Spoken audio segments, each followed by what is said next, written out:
Forget a world-class striker, Barcelona might have just unleashed an absolute monster. One match into the La Liga season, and they're already dropping a 5-0 masterclass. Absolute destruction. What the fuck? Bro, that is the first game of the season! They just destroyed Elche without a traditional number 9. Raphinha played through the middle, Fermín finished like a striker, and when Lamine Yamal came off, Barcelona got even more dangerous. Last season, Barcelona scored as many as 95 goals, crushing the rest of La Liga by 18 goals. This season, they are recreating that nightmare in its entirety, but with a squad that has even more terrifying depth. Barcelona have not just gotten stronger, they've just created an unstoppable monster, a team where you have no idea who you are supposed to shut down, because anyone can finish you off. And if Hansi Flick has truly activated this machine, the rest of Europe had better start being afraid now. Elche did not play badly at all during the opening stages of the match. For the first half of the opening 45 minutes, they played proactively, keeping good possession and applying constant pressure, forcing Barca to struggle through some shaky minutes as they tried to regain their rhythm. However, that promising game state quickly fell apart according to the familiar script as the opponents gradually ran out of steam while the Catalan giants had just finished warming up. Barca's superiority was then gradually reflected in steady advances on the scoreboard. The first shot rang out in the 14th minute when Raphinha won a penalty himself and then stepped up to successfully convert it and open the scoring. A great chance, it's Raphinha, goes down, and that looks like a penalty to me. And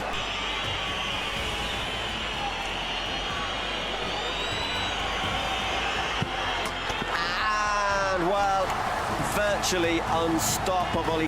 Just before the two teams headed into half-time, new signing Karim Adeyemi managed to make his mark on his debut with a goal to double the lead.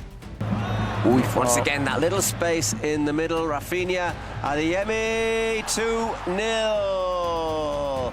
The reign of goals continued in the second half, with Raphinha completing his brace in the 67th minute to extend the lead to 3 goals. Work is Gordon. Raphinha, yeah, that's another one.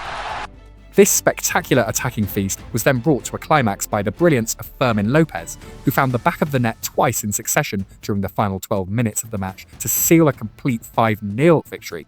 And here's another chance here for Anthony Gordon, and lays it on for Fermín instead. Just easy, doesn't he, as well? Fermín López can get another one here. He has got another one. It's 5 for Barcelona. The way Barcelona dismantled their opponents fully reflected the authority of a team that decides matches through structure and an elite level of controlled tempo.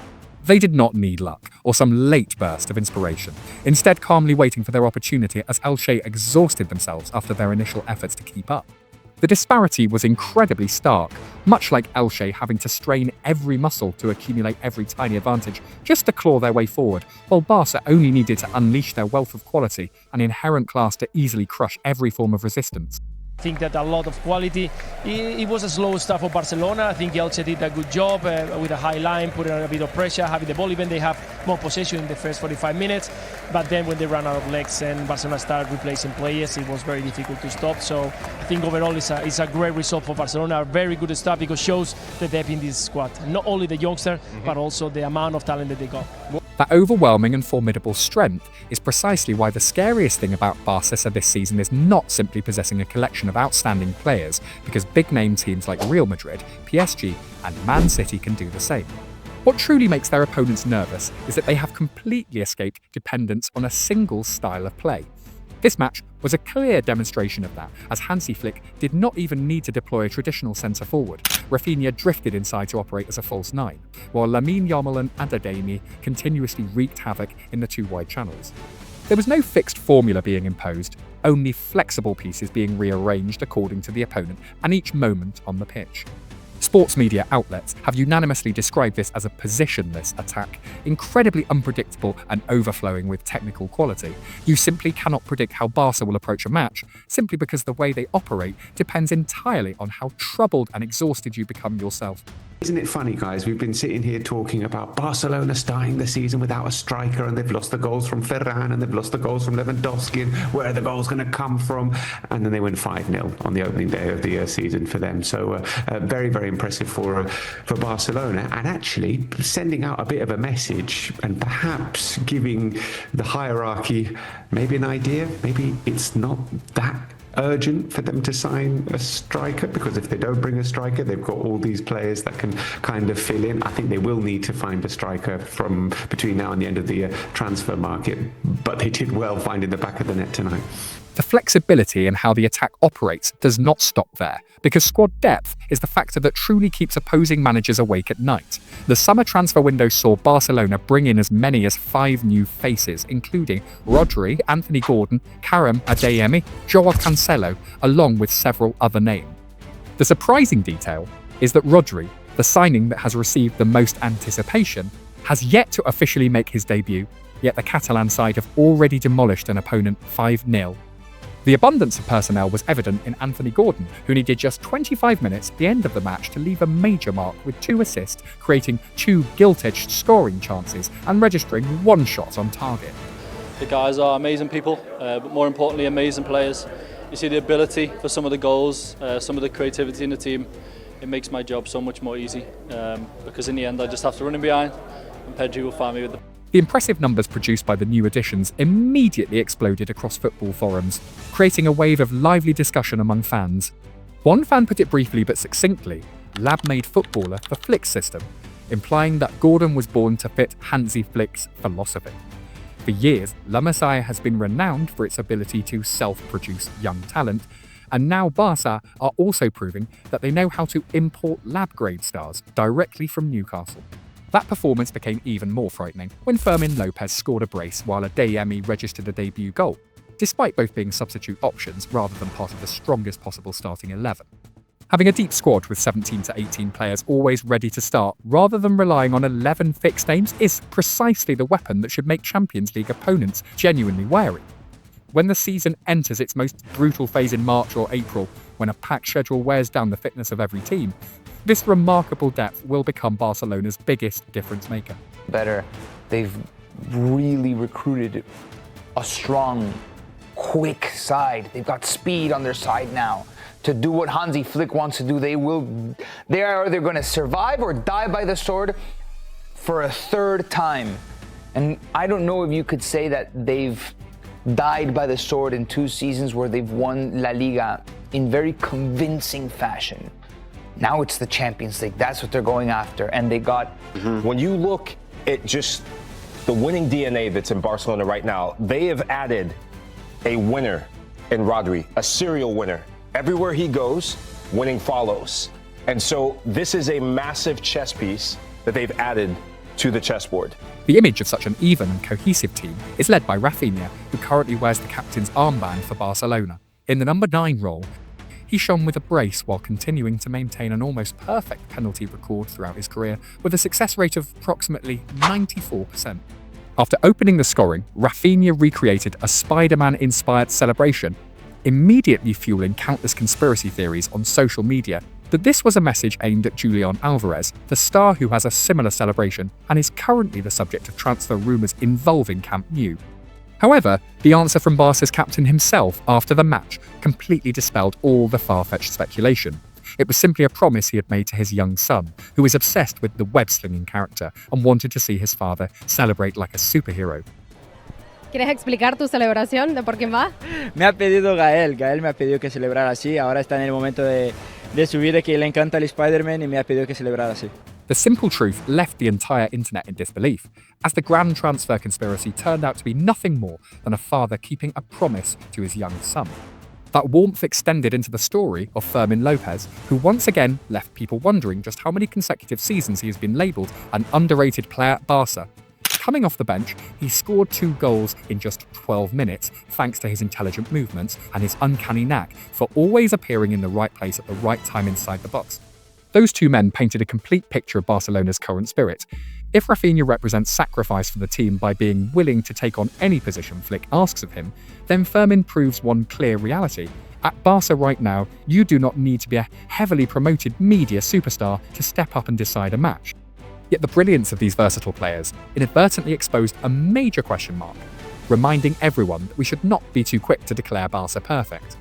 Hansi Flick entered this match without a single traditional centre-forward over the age of 18, forcing the media to directly question the need to sign a genuine number 9 during the press conference. The German tactician gave a remarkably brief answer. "We will discuss the number 9 position after this game. I will talk to Deco." That measured statement was more than enough to recognise that this remains a problem without a complete solution, even after the Catalan side had just demolished their opponent with a 5-0 victory.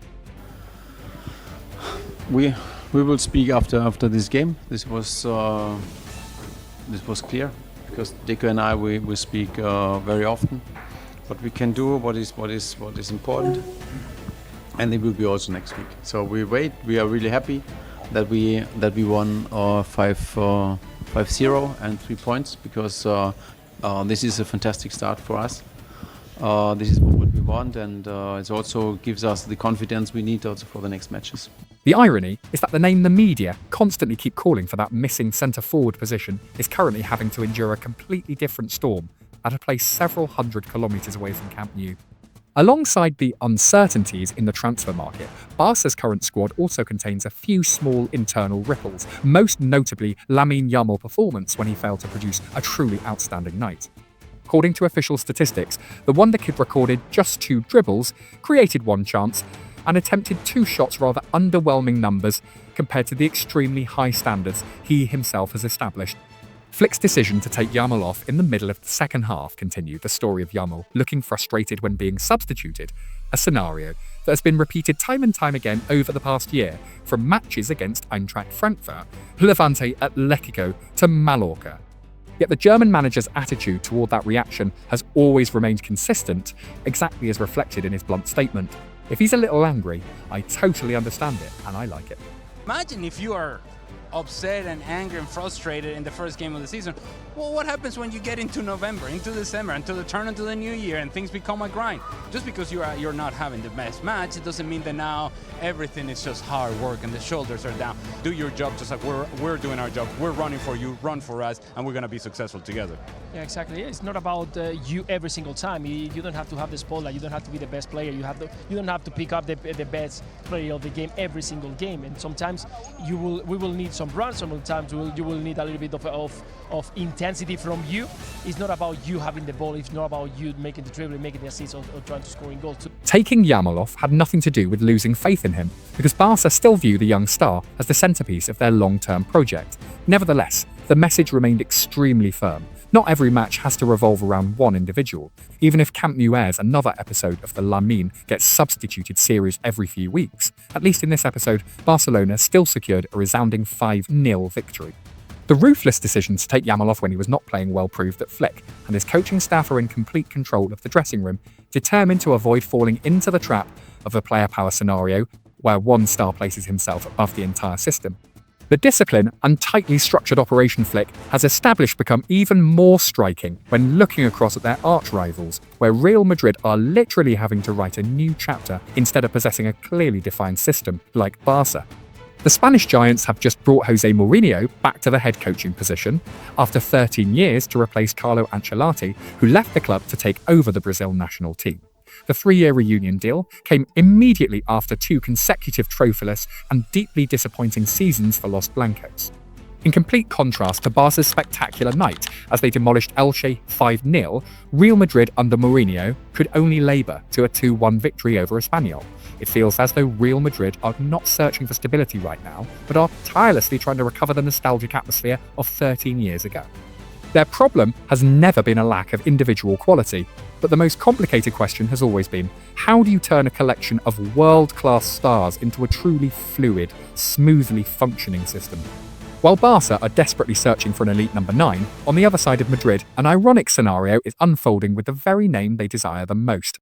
At the same time Barca were crushing Elche, Julian Alvarez came on from the bench in the 2-2 draw between Atletico Madrid and Villarreal, only to be met with a furious backlash right inside the Metropolitano fortress.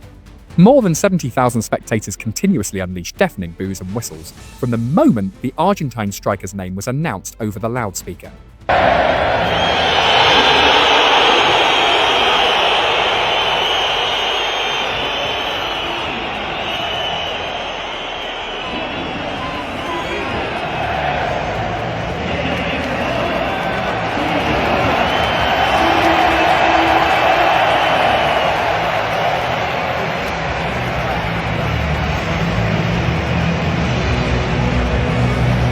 Atletico appear to be going completely against the textbook on how to handle their biggest star, pushing the relationship between the two sides into an alarming state of deadlock.